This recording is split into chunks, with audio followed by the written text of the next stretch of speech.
সূরা বাকারার কত নম্বর আয়াত? 255 নম্বর আয়াত।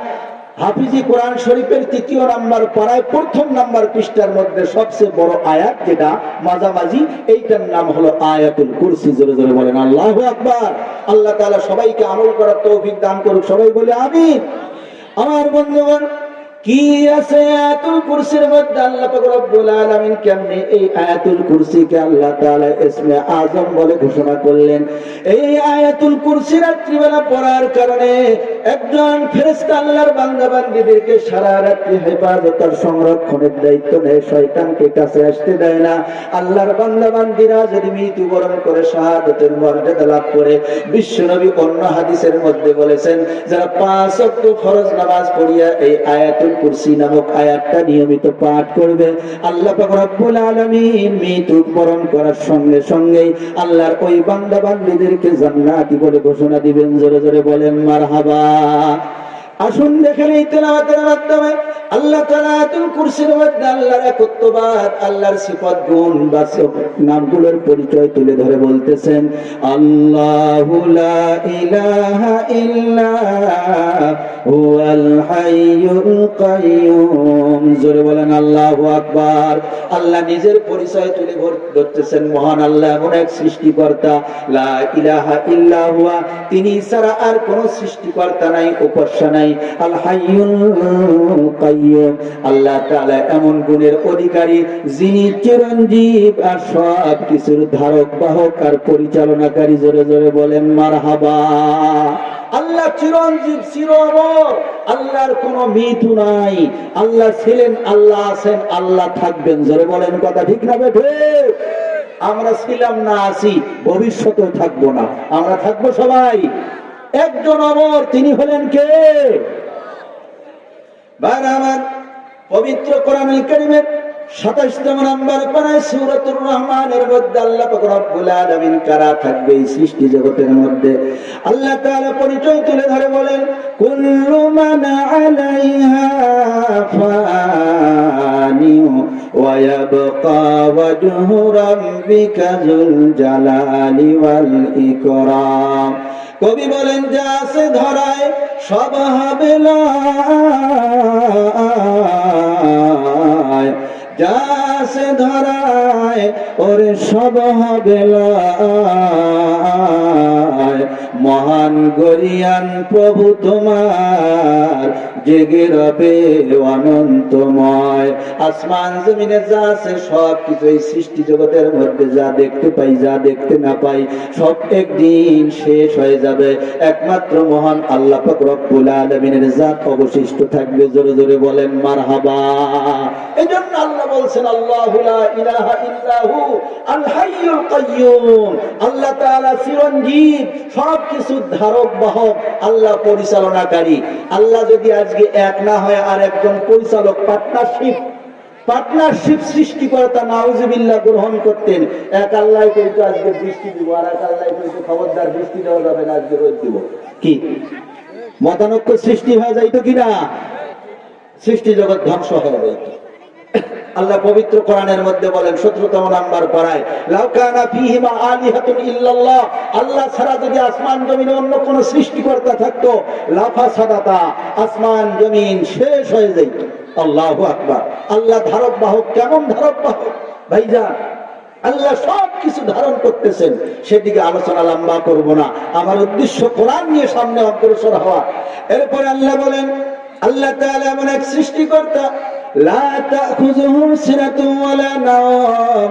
আল্লাহ তাআলা আসমান জমিন কুল কায়নাত ভাইজান আমরা কথায় কথায় বলতে থাকি, অনেক আলেম ওলামারাও ভুল সূত্রে বলে 40,000 মাখলুকাত, 40,000 মাখলুকাত। পবিত্র কোরআনের কোথাও এটা উল্লেখ করা নাই, হাদিসের মধ্যে উল্লেখ করা নাই, তাফসীরে জালালাইন নামক কিতাবের মধ্যে এসেছে আল্লাহ তাআলা কম বেশি 80,000 মাখলুকাত সৃষ্টি করেছেন। আর কেউ কেউ বলেছেন না, এটাও সঠিক পরিসংখ্যান না, এর চেয়ে আরো অনেক বেশি সৃষ্টি করেছেন। জোরে জোরে বলেন মারহাবা। আল্লাহ এগুলো সব কিছু ধারক বাহক, সব কিছু কন্ট্রোল নিয়ন্ত্রণ করতেছেন। এগুলো কন্ট্রোল আর নিয়ন্ত্রণ করতে গিয়ে লা তাখুযুহু সিনাতুন ওয়ালা নাওম, আল্লাহকে কখনো ঘুম স্পর্শ করে না। ঘুমের পূর্বে আর একটা ভাব আসে, তন্দ্রাচ্ছন্নতা ভাব। তন্দ্রাচ্ছন্নতা বোঝেন? ঘুমের পূর্বে ঘুমে টোপে না? আর শুক্রবার মসজিদের মধ্যে গিয়ে শরীর যদি ক্লান্ত থাকে, ইমাম সাহেব বয়ান শুরু করছে, খুতবা শুরু করছে, দেখবেন উনি খেতা বালিশ ছাড়াই এমন এমন করতেছে। এইটার নাম হলো তন্দ্রা। এইটার নাম কি? ঘুমের আগে যেটা আসে এটার নাম তন্দ্রা। আল্লাহকে তো ঘুম স্পর্শ করে না, তন্দ্রা শূন্যতাও স্পর্শ করে না। জোরে জোরে বলেন মারহাবা। ভাইরা আমার, পর্দার অন্তরালের মা বোনেরা মনোযোগ দিয়ে শুনবেন। আল্লাহ রাব্বুল আলামিনকে ঘুম আর তন্দ্রা স্পর্শ করে না। আল্লাহর পয়গম্বর হযরত মূসা আলাইহিস সালাতু ওয়াস সালাম আল্লাহ তাআলার সঙ্গে দূর পর্বতের মধ্যে গিয়ে কথাবার্তা বলতেন। জোরে বলেন কথা ঠিক না বেঠিক? একদিন আল্লাহ তাআলাকে ডাক দিয়ে বলেন, আল্লাহ তাআলা, বিশাল আসমান বিশাল জমিন সংরক্ষণ করতে আপনি কি ক্লান্ত বোধ করেন না? আপনি কি ঘুমান না? বিছানার মধ্যে জান্নাত ক্লান্তি দূর করার জন্য আল্লাহ তাআলা সরাসরি উত্তর প্রদান না করে মুসা নবীকে ডাক দিয়ে বলেন, মুসা রে, পানি ভর্তি হাতের মধ্যে একটা কাঁচের গ্লাস নাও, নিয়ে এক পা উপরের মধ্যে তুলে আর এক পায়ের মধ্যে দাঁড়িয়ে থাকো, দেখো কতক্ষণ দাঁড়িয়ে থাকতে পারো।